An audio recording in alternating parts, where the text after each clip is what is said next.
राधे राधे प्यारे भक्तों, आज मैं तुमसे उन संकेतों के बारे में बात करना चाहता हूं जो भगवान तुम्हें तब देते हैं जब वो तुम्हारी परीक्षा ले रहे होते हैं। क्योंकि जब भगवान परीक्षा लेते हैं तो वो अकेला नहीं छोड़ते, वो साथ साथ ये भी बताते हैं कि ये परीक्षा है, यह सजा नहीं।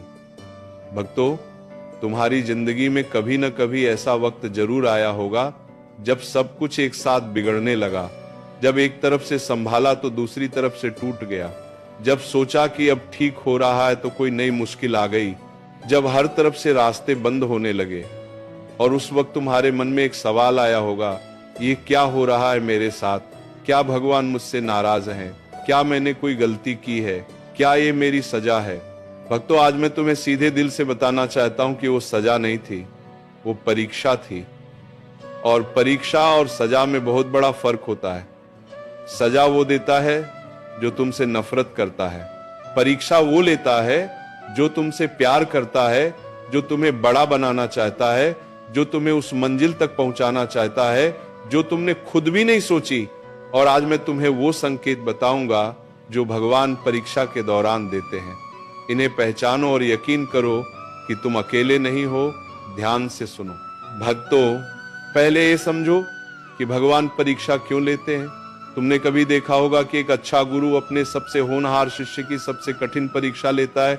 जो शिष्य कमजोर है उसे वो आसान काम देता है, पर जो शिष्य तेज है, जो आगे बढ़ने के लायक है, उसे वो कठिन परीक्षा देता है, क्योंकि वो जानता है कि यह शिष्य इसे पार कर सकता है।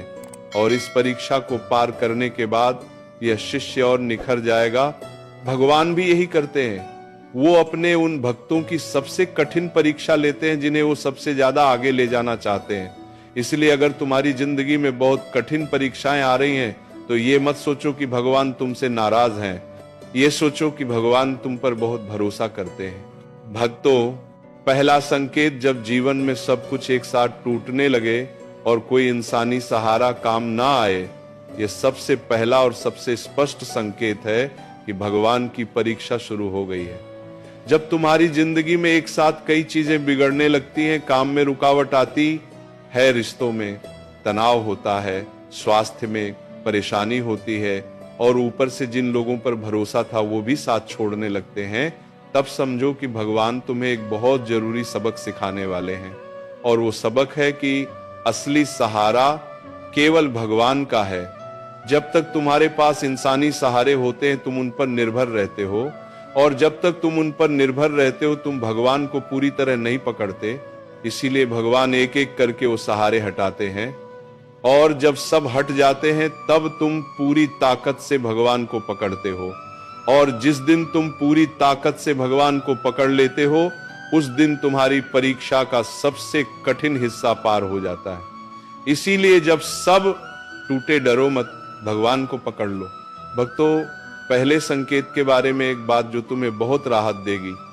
जब ये सब टूट रहा होता है तब भगवान तुम्हें देख रहे होते हैं। वो तुम्हारा हर आंसू देख रहे हैं, तुम्हारी हर बेचैनी देख रहे हैं, तुम्हारी हर तकलीफ देख रहे हैं, और वो ये भी देख रहे हैं कि इस सब में तुम कैसे चल रहे हो। क्या तुम टूट जाते हो या टिके रहते हो? क्या तुम शिकायत करते हो या भरोसा रखते हो? क्या तुम भगवान से दूर जाते हो या उनके और करीब जाते हो? और जो इस वक्त भी भगवान से नहीं टूटता, उसकी परीक्षा वो पास मान लेते हैं, और पास होने के बाद जो मिलता है वो सबसे कहीं बड़ा होता है जो टूटा था।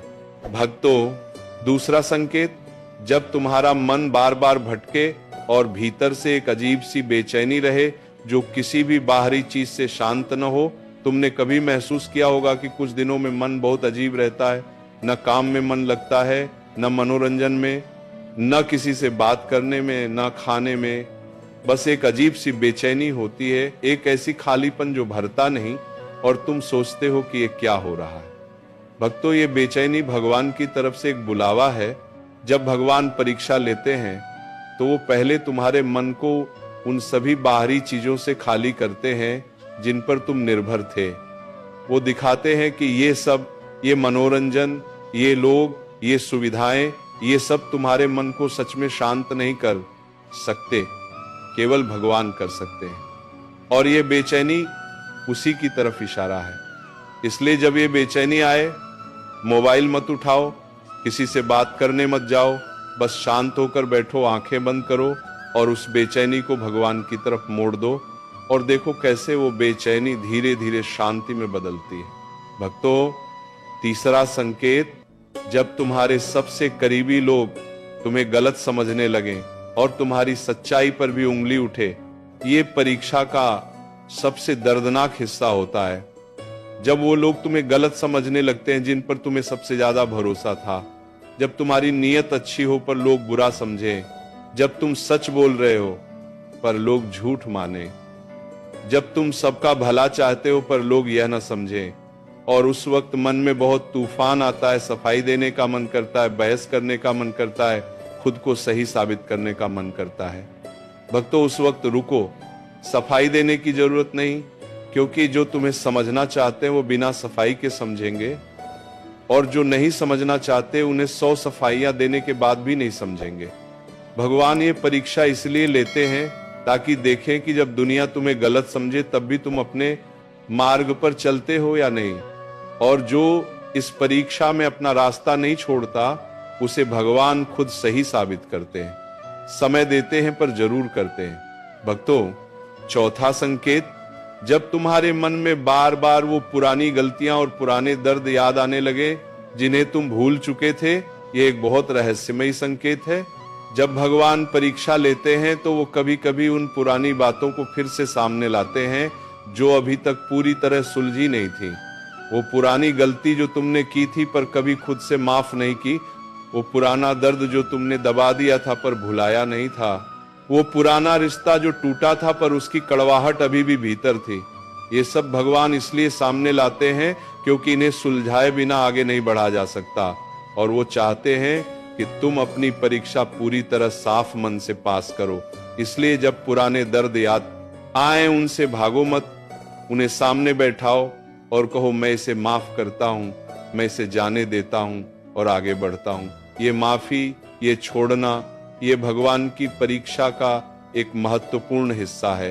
भक्तों, पांचवा संकेत, जब तुम्हारी प्रार्थनाएं बढ़ जाएं और भजन में मन पहले से ज्यादा लगे, ये सबसे सुंदर संकेत है। जब भगवान परीक्षा लेते हैं तो वो साथ साथ ये भी करते हैं कि उस इंसान का मन उनकी तरफ खींचने लगता है। पहले जो इंसान दिन में एक बार भी भगवान को याद नहीं करता था, वो अब बार बार याद करने लगता है। पहले जो पूजा में बैठना बोझ लगता था, वो अब जरूरत लगने लगता है। पहले जो भजन सुनना आदत थी, वो अब सहारा लगने लगता है। भक्तों, ये खिंचाव भगवान का तुम्हें अपनी तरफ बुलाना है। परीक्षा के दौरान वो ये सुनिश्चित करते हैं कि तुम उनके करीब रहो, क्योंकि जो उनके करीब होता है वो परीक्षा में कभी अकेला नहीं होता, और जो अकेला नहीं है वो कभी हारता नहीं। इसलिए जब ये खिंचाव महसूस हो, उसके साथ चले जाओ, भगवान के पास जाओ, उनसे बात करो, उन्हें अपना दर्द बताओ और देखो वो तुम्हें कैसे संभाल लेते हैं। भक्तों, छठा संकेत, जब तुम्हारे जीवन में अचानक एक ऐसा इंसान आए जो बिना किसी स्वार्थ के तुम्हारे लिए सही बात कह दे। परीक्षा के दौरान भगवान कभी कभी किसी इंसान को अपना संदेशवाहक बनाकर भेजते हैं। वो इंसान कोई भी हो सकता है। कोई पुराना दोस्त जो अचानक मिले, कोई अनजान जो एक बात कह दे जो तुम्हारे मन का सवाल हल कर दे, कोई बड़ा बुजुर्ग जो कुछ ऐसा बोल दे जो तुम्हें रोशनी दे दे, और वो बात इतनी सटीक होती है, इतने सही वक्त पर होती है कि तुम्हें खुद लगता है कि यह संयोग नहीं हो सकता। भक्तों, ये संयोग नहीं होता, ये भगवान का वो तरीका है जिससे वो परीक्षा के दौरान तुम्हारे साथ होने का संकेत देते हैं। वो कहते हैं, देखो मैं तुम्हारे साथ हूं, मैं तुम्हारी सुन रहा हूं और मैं तुम्हारी मदद के लिए इस इंसान को भेज रहा हूं। इसलिए जब ऐसा कोई इंसान मिले उसकी बात ध्यान से सुनो, भगवान उसके जरिए तुमसे बात कर रहे हैं। भक्तों, सातवां संकेत, जब तुम्हारे भीतर एक ऐसा हल्कापन आए जो बाहर की परिस्थितियों से नहीं आया। परीक्षा के दौरान एक ऐसा पल जरूर आता है जब बाहर से सब कुछ वैसा ही होता है, वही समस्याएं, वही मुश्किलें, वही परिस्थिति, पर भीतर से अचानक एक अजीब सी शांति उतरती है, एक ऐसी राहत जो कहीं से नहीं आई, एक ऐसा सुकून जो बताता है सब ठीक हो जाएगा। भक्तों, ये वो पल है जब भगवान सीधे तुम्हारे भीतर उतरते हैं। वो तुम्हें बताते हैं मैंने सुन लिया, अब बस थोड़ा और। यह पल बहुत कीमती होता है। इस पल को पहचानो, इसे महसूस करो और इस पल में भगवान को धन्यवाद दो, क्योंकि ये शांति, ये हल्कापन, ये इस बात का संकेत है कि परीक्षा का सबसे कठिन हिस्सा अब पीछे है। भक्तों, 8वां संकेत और ये सबसे महत्वपूर्ण संकेत है, जब परीक्षा के दौरान भी तुम्हारे भीतर ये यकीन बना रहे कि ये सब जरूरी है और इसके आगे कुछ अच्छा है। ये यकीन इंसान खुद नहीं बना सकता, ये भगवान देते हैं और वो तभी देते हैं जब वो चाहते हैं कि तुम परीक्षा पास करो। जब किसी इंसान को भगवान की परीक्षा में छोड़ दिया जाता है तब वो टूट जाता है, पर जब भगवान खुद उस इंसान के साथ होते हैं तब उसके भीतर ये यकीन रहता है और ये यकीन ही सबसे बड़ा संकेत है कि भगवान तुम्हारे साथ हैं। तुम्हारी परीक्षा में वो तुम्हारे साथ खड़े हैं और जो भगवान के साथ खड़ा है वो कभी हार नहीं सकता। भक्तों, अब एक बहुत जरूरी बात, परीक्षा के दौरान 3 काम जरूर करो। पहला, अपना कर्म बंद मत करो, चाहे मन न लगे, चाहे थकान हो, चाहे उम्मीद कम हो, अपना काम जारी रखो, क्योंकि जो परीक्षा में भी काम करता रहता है वो पास होता है। दूसरा, अपने रिश्ते मत तोड़ो। परीक्षा के दौरान गुस्से में, बेचैनी में, थकान में कभी कभी ऐसे फैसले हो जाते हैं जो बाद में पछतावा देते हैं। इसीलिए परीक्षा के दौरान रिश्तों में बड़े फैसले मत लो। और तीसरा, भगवान से संवाद बंद मत करो। चाहे लगे कि सुनाई नहीं दे रहा, चाहे लगे कि उत्तर नहीं आ रहा, भगवान से बात करते रहो, क्योंकि वो सुन रहे हैं, हर पल सुन रहे हैं और जवाब जरूर देंगे। प्यारे भक्तों, आज जो संकेत मैंने बताए उन्हें एक बार फिर याद कर लो। सब कुछ एक साथ टूटना, मन की बेचैनी जो बाहर से शांत न हो, करीबियों का गलत समझना, पुराने दर्द का याद आना, प्रार्थना में मन का लगना, किसी अनजान का सही बात कहना, भीतर से अचानक शांति उतरना और परीक्षा के बावजूद यकीन बना रहना। भक्तों, ये सभी संकेत तुम्हें बताते हैं कि ये परीक्षा है, सजा नहीं। और इस परीक्षा में भगवान तुम्हारे साथ हैं, तुम्हारे खिलाफ नहीं। इसीलिए आज से अपनी मुश्किलों को परीक्षा की नजर से देखो और हर परीक्षा में ये याद रखो, जो मुझे ये परीक्षा दे रहा है वो मुझे इसमें पास भी कराएगा, क्योंकि वो मेरा भगवान है और वो मुझसे प्यार करता है। ये एक विश्वास, ये एक भरोसा, यही तुम्हारी सबसे बड़ी ताकत है। और इस ताकत के साथ कोई परीक्षा नहीं है जो तुम पास न कर सको।